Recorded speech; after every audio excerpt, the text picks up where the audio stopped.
প্রিয় দর্শক, আপনাদেরকে জানিয়ে রাখবো, রাজনীতি কারো নেশা, কারো কাছে অর্থের লালসা, আবার কারো কাছে আন্দোলনের একটা পীঠস্থান। কেউ এটাকে অর্থ উপার্জনের পন্থা হিসেবে ভাবে, কেউ তার নেশার তাগিদে কাজ করে, আবার কেউ এখান থেকে আন্দোলনের বীজ বপন করে।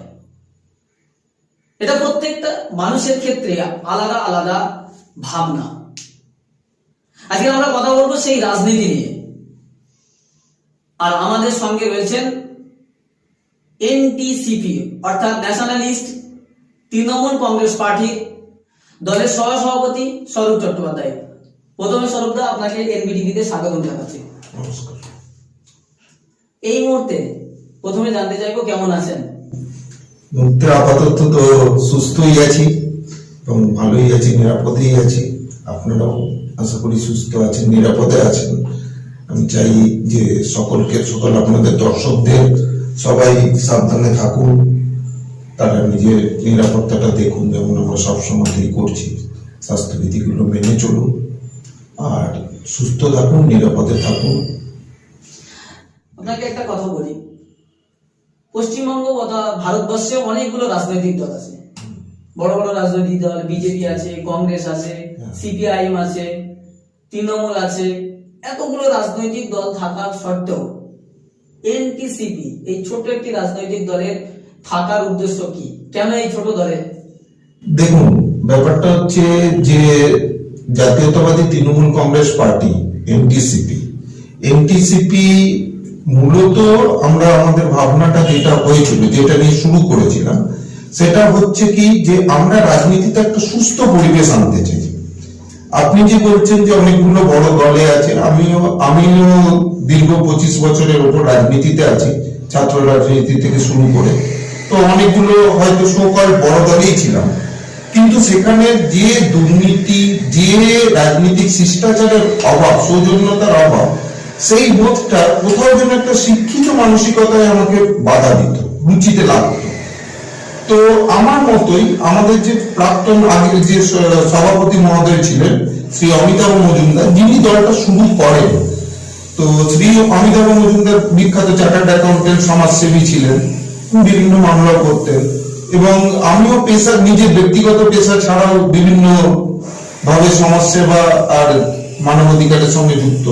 তো সেই সূত্রে আমাদের আলাপ হয়েছিল এবং তারপর আরো কিছু এইরকম সমমনস্ক ব্যক্তিরা মিলে আমরা ঠিক করি যে এমন একটা দল নিয়ে আসবো যারা কিন্তু শুধুমাত্র ওই ভোট ব্যাংক পলিটিক্স, শুধুমাত্র পয়সার পেছনে দৌড়াবে না। তারা একটা জনতার সঙ্গে থেকে জনতাকে একটা বাংলার যে সংস্কৃতি, কৃষ্টি, শুধু মুখে বললাম আমি বাংলার সংস্কৃতি কৃষ্টি বলে দিয়ে, ভাষণে বলে দিলাম আমি আজকে রবীন্দ্রনাথকে উত্তীর্ণ করলাম, কেউ উত্তীর্ণ অবতীর্ণ করতে পারে না, উনি ছিলেন, থাকবেন, আমরা এটা মনে করি। তো সুতরাং এই ব্যাপারটাকে নিয়ে আমরা চাই যে জনগণকে একটু, জনগণ মানেই যেন এখন যেন ধরে রেখেছে, আপনার প্রথমের যে কথাটা আপনি যে বলছিলেন, জনগণ ধরেই রেখেছে রাজনীতিতে আসা মানেই যে অর্থ উপার্জনের একটা জায়গা, রাজনীতিতে আসা মানেই কুলোকুনি। সেটা কেন হচ্ছে? এই যে বড় দলগুলি, এরা নিজেদের মধ্যে এবং নিজেদের প্রাসঙ্গিকতা বোঝানোর জন্য এই দলের মধ্যে আবার এতগুলো উপদল, কোথাও মাদার যুব, কোথাও এই গোষ্ঠী, ওই গোষ্ঠী, সংঘ, নানান কিছু, তারা নিজেদের মধ্যে একটা নিজেরাই নিজেদের মধ্যে কেওস করছে, আবার একে অপরের মধ্যে কেওস করছে। সেইটার বাইরে থেকে একটা যে সুষ্ঠু পরিবেশে রাজনীতি করা যায়, সেই ভাবনাটিকে আমরা জনগণের সামনে আনতে চেয়েছিলাম। এই ভাবনা থেকে 2015 সালে এই দলটির জন্ম। আচ্ছা, তাহলে আপনি বলতে চাইছেন যে রাজনৈতিক যে অনেকের মনের মধ্যে যে লোভ থাকে, যে অর্থ উপার্জন করা যায়, অনেকে নেশায় আসে, অনেকে মনে করে এটা প্রতিবাদের জায়গা। তাহলে আপনি কোনটা ভেবে রাজনীতিতে? আমরা এসেছি এটা প্রতিবাদের জায়গা, জনগণের উপকারের জায়গা। জনগণকে যদি কিছু উপকার করতে পারি, আজকে যদি জাতীয়তাবাদী তৃণমূল কংগ্রেস পার্টি আমরা 21 বিধানসভাতেও লড়বো, তো সেখানে যদি আমরা কিছু সিটও পাই, যদি আমরা জনগণকে সেইখান থেকে উপকার করতে পারি, কারণ ভোট রাজনীতিতে থাকতে গেলে আসতেই হবে এবং আমরা আসতেও চাই। যদি পুরো নির্বাচন হতো আসতাম, তো আমরা চাই যে জনগণের জন্য সেবা করতে, জনগণকে সত্যিকারে প্রত্যেকে মুখে কিন্তু বলে, প্রত্যেকে মুখে বলে, তারপর তারা যে ভাষা প্রয়োগ করে, তারা যে অপরের প্রতি যে ভাষায় কথাবার্তা বলে, বা আমি যদি আজকে একটা টুইট করলাম যে ভাষায় আক্রমণ করে, ব্যক্তিগত আক্রমণ থেকে শুরু করে, সেটা ইদানিং আবার কিছু অবাঙালি লোক পরামর্শদাতা কিছু দলের আসার পর আরো বেড়ে গেছে। তো তারা মানে বাঙালি সংস্কৃতির সঙ্গে আমার মনে হয় এটা খাপ খায় না। সেই জায়গাটাকে একটুখানি ঠিক করা দরকার, যাতে মানুষ, শিক্ষিত লোকেরা, আমাদের দলে কিন্তু অনেক শিক্ষিত যুবক আসছে, অনেক শিক্ষিত যুবক, তাদের কোয়ালিফিকেশন, কেউ ইঞ্জিনিয়ারিং, কেউ হয়তো অনেক শিক্ষিত ডাক্তার, তারা আসতে চাইছে, তারা এসেছে, তারা আমাদের সঙ্গে যুক্ত আছে। কোথাও সবসময়তে কি সক্রিয়ভাবে সবাই যুক্ত নাও থাকতে পারে, কেন এখন একটা ভয়ের পরিবেশ, আতঙ্কের পরিবেশ বাংলাতে বিরাজ করছে। বাংলাতে আজকে যদি আমি কিছু বলি, কালকে আমাকে হুমকি দেবে, এবং হুমকি আমি রোজই পাচ্ছি। দুদিন আগেই আমি এক প্রভাবশালী মন্ত্রীর পুত্রের কাছ থেকে হুমকি পেয়েছি সিএসসি বিদ্যুৎ বিলের ব্যাপার নিয়ে বলার জন্য। আচ্ছা, আপনাদের যে রাজনৈতিক দল এনটিসিপি, সেই এনটিসিপিটা অনেকে বলছেন যে মুকুল রায়ের প্রতিষ্ঠিত দল, এটা কতটা সত্য? বা মুকুল রায় কি আবার ফের, তিনি তো বিজেপিতে গেলেন, আবার কি মুকুল রায় ফিরে আসছেন এই এনটিসিপিতে? দেখুন, প্রথমেই আমি বলে দিতে চাই আপনাকে এবং দর্শকদের যে জাতীয়তাবাদী তৃণমূল কংগ্রেসের প্রতিষ্ঠাতা হচ্ছেন শ্রী অমিতাভ মজুমদার, শ্রী মুকুল রায় নয়। উনি বড় রাজনীতিবিদ হতে পারেন, কিন্তু উনি আমাদের দলের প্রতিষ্ঠাতা নন। এটা একটা হাওয়া তুলেছিলেন উনি যখন তৃণমূল কংগ্রেসের সচিব ছিলেন। কিন্তু আপনি যদি রেকর্ড দেখেন, তৃণমূল কংগ্রেসের প্রতিষ্ঠার সময় কিন্তু উনি ছিলেন। উনি তৃণমূল কংগ্রেসের প্রতিষ্ঠাতা হতে পারেন, কিন্তু উনি জাতীয়তাবাদী তৃণমূল কংগ্রেস পার্টির প্রতিষ্ঠাতা নন। এবং তৃণমূল কংগ্রেসে থাকাকালীন এইটা রটনা একবার রটিয়েছিল, দেওয়া হয়েছিল। এবারে উনি বিজেপিতে আছেন, এখনো কিছু লোক আমাকে রোজই ফোন করছে, শুনছি উনি আসছেন, যেটা আপনাদের মনেও কৌতূহল যে উনি আসছেন, আসতে পারেন।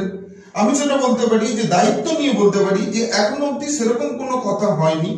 রাজনীতি সবসময়তেই পরিবর্তনশীল, কিন্তু এখনো অব্দি টিল নাও কোনো কথা হয়নি আমাদের কারুর সাথে, আমাদের কোর কমিটির কারুর সাথে কথা হয়নি, আমাদের সাথে কোনো কথা হয়নি ওনার আসার ব্যাপারে বা রাজনীতির ব্যাপারে। 2021 যে নির্বাচন রয়েছে আগামীতে, আপনাদের ভীষণ বা আপনাদের লক্ষ্য কি, আপনার জন্য কি করতে চলেছেন? আমাদের ভীষণ হচ্ছে, আমাদের দেখুন প্রথম দিন আমরা যখন বড় আকারে প্রথম আসি, আজ থেকে প্রায় এক বছর আগে, গত 31শে জুলাই শ্রী অমিতাভ মজুমদারের উপস্থিতিতে, আমাদের স্বর্গীয় অমিতাভ মজুমদার, অমিতাভ দা তখন ছিলেন, কলকাতা প্রেস ক্লাবে আমরা একটি প্রেস কনফারেন্স করে বলেছিলাম, আমাদের প্রথম হচ্ছে রাজনীতিতে সৌজন্যতা, শিষ্টাচার এবং সহিষ্ণুতা ফিরিয়ে আনা, আর খুনোখুনির রাজনীতি, প্রতিহিংসার রাজনীতি, কুৎসা রটনার রাজনীতি, ব্যক্তিগত আক্রমণের যে রাজনীতি, এটা বন্ধ করা। আর বাংলাতে যে থাকতে গেলে, বাংলাতে ভীষণ হচ্ছে কি, বাংলাতে যেমন, বাংলাতে আজকে যদি বলে যে শিল্প, বাংলাতে শিল্প কিন্তু কোনো লজিস্টিক হাব নয়। কেউ লজিস্টিক হাব করছে বা কেউ কোনো বিল্ডার্স বিল্ডিং বানাচ্ছে, সেটা শিল্প হচ্ছে না। তারা এখানে উল্টে ব্যবসা করতে আসছে। বাংলায় শিল্প, আসল শিল্প, ভারী শিল্প আসছে না কেন, এলো না কেন, এই 9-10 বছরে এলো না কেন?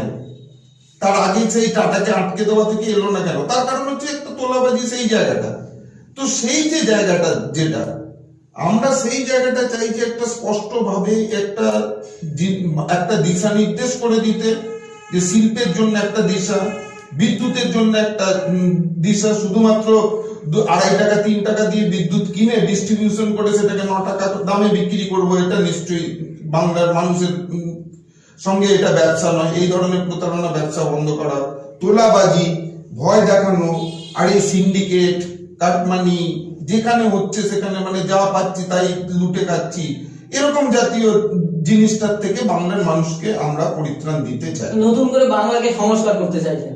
হ্যাঁ, নিশ্চয়ই। আমরা মনে করি যে আজকে যেটা রবীন্দ্রনাথের বাংলা বলুন, নেতাজি সুভাষচন্দ্রের বাংলা বলুন, স্বামী বিবেকানন্দের বাংলা বলুন, সেই যে জায়গাটা, যে তাদের যে চিন্তাধারা ছিল, বিশেষ করে যদি ধরেন যে নেতাজি সুভাষচন্দ্র বসুর রাজনৈতিক একটা অনেক ক্লিয়ার কাট চিন্তাধারা ছিল, সেখানে যদি দেখেন যে জনগণের কাছে সেবা পৌঁছানো, উনি খুব অল্প দিন হয়তো কলকাতার মেয়র হিসেবে ছিলেন, তারপর আজাদিন সরকারের প্রতিষ্ঠাতা হিসেবে ছিলেন, যেহেতু প্রথম স্বাধীন ভারতীয় সরকার, আজাদিন সরকারের প্রতিষ্ঠাতা প্রধানমন্ত্রী হিসেবে ছিলেন, তখনও উনি কিন্তু খুব ক্লিয়ার কাট ভিশন দিয়েছিলেন কতগুলো।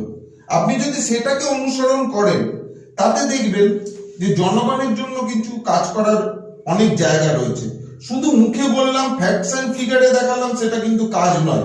ফ্যাক্টস এন্ড ফিগারে একটা হাসপাতালে 500 বেড দেখিয়ে সেখানে আসলে 80 বেড, বা একটা হাসপাতালের 100 বেড দেখিয়ে সেখানে বেডই নেই, এটা কিন্তু কাজ নয়। শুধু ওয়েবসাইটে দেখালাম, সম্মেলন করলাম, লোককে হুমকি দিলাম, এটা কাজও নয়। আবার কথায় কথায় তার পাল্টা হুমকিও দিয়ে যাব অন্য দলের তরফ থেকে, সেটাও কোনো বিরোধিতা নয়। বিরোধী হলেও একটা কনস্ট্রাকটিভ বিরোধিতার জায়গা রয়েছে। সরকারের সঙ্গে সরকারের বিরোধী হতেই হবে, রাজনীতিতে বিরোধী দলের একটা ভূমিকা আছে। আমরা তো প্রথমেই হয়তো ক্ষমতায় নাও আসতে পারি, কিন্তু একটা বিরোধী হলেও একটা কনস্ট্রাকটিভ গঠনমূলক সমালোচনা। আমরা সরকারের বিরোধী মানে এই নয় যে তাদেরকে সবসময় বিরোধিতা করব। নিশ্চয়ই আজকে ভালো কাজ করবেন, করোনা মোকাবিলায় কাজ করবেন, তাদের সঙ্গে কাঁধে কাঁধ মিলিয়ে আমরা কাজ করব। সেটাই হচ্ছে আমাদের মানে মূল বক্তব্য। অনেকে বলছেন যে আপনাদের মতো ছোট ছোট রাজনৈতিক দলগুলো বিজেপির টাকা নিয়ে রাজনীতি করছেন, আপনাদের ক্ষেত্রে কি তাই? এটা কতটা বাস্তবতা রয়েছে? শুনুন, এই দলটা তো তৈরি হয়েছে 2015 সালে। 2015 সালে যখন তৈরি হয়েছে তখন নিশ্চয়ই বিজেপির টাকায় ছিল না। এবারে যদি আমি আপনাকে ঘুরিয়ে প্রশ্নটা করি, যে আরেকটি দল কংগ্রেস ভেঙে তৈরি হয়েছিল, সেই দলটি যখন তৈরি হয়েছিল তার প্রত্যেকটা আন্দোলনে বিজেপির নেতারা আসতেন এবং সেই দলটি বিজেপির সঙ্গে আঘাত করে ভোটে লড়ে। সেই দলটি যদি বিজেপির টাকায়, আজকে যদি আপনারা প্রশ্ন করছেন না সেই দলটিকে বিজেপির টাকায় তৈরি কিনা, আর আজকে একটা ছোট দল যারা একটা আদর্শ নিয়ে উদ্দেশ্য নিয়ে কাজ করতে চাইছে, তাদেরকে প্রশ্ন হচ্ছেন যে আপনারা বিজেপির টাকায় তৈরি?